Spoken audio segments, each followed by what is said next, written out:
आज बात करते हैं एक डरावनी कहानी रानी की। एक ऐसा सफर जो एक भयानक सपना बन गया। कहानी की शुरुआत ही होती है एक चेतावनी से। जो सामने दिखता है वो हमेशा सच नहीं होता। कहानी का हीरो है अनिल, एक नया फैक्ट्री मैनेजर जो अपने परिवार के लिए एक नया घर ढूंढ रहा है। उसकी पत्नी बबीता और बस कंडक्टर सब उसे रोकते हैं, पर वो इसे बस अंधविश्वास मानकर टाल देता है। और रात के अंधेरे में वो पहुंचता है एक वीरान बड़ी सी हवेली के सामने। जगह बिल्कुल सुनसान थी। तभी कोई चिल्लाता है, भाग जाओ। लेकिन फौरन ही एक दूसरा आदमी महेंद्र लालटेन लिए उसे अंदर बुलाता है। महेंद्र कहता है, अंदर चलिए, रानी सा इंतजार कर रही हैं।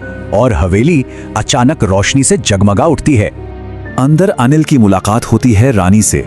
वो शाही कपड़ों में एक बहुत खूबसूरत औरत है और एक शानदार ऑफर देती है।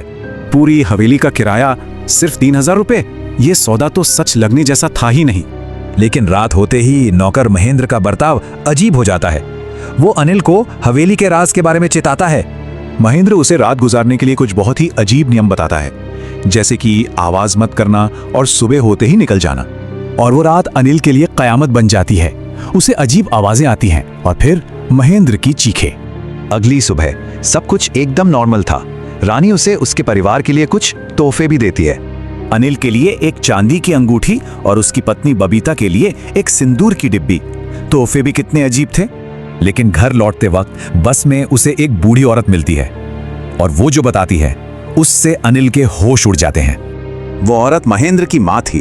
वो बताती है कि उसका बेटा 10 साल से उस खाली भुता हवेली में फंसा हुआ है। घर पहुंचते ही अनिल पूरी तरह बदल चुका था।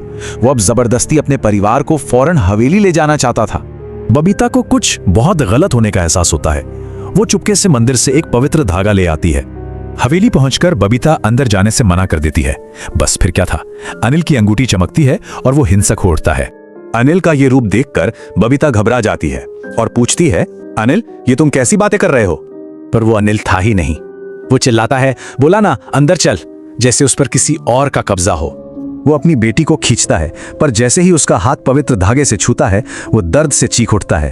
अनिल चिल्लाते हुए अकेले ही हवेली के अंदर भाग जाता है। उसके बाद बस उसकी दर्दनाक चीखें ही सुनाई देती हैं।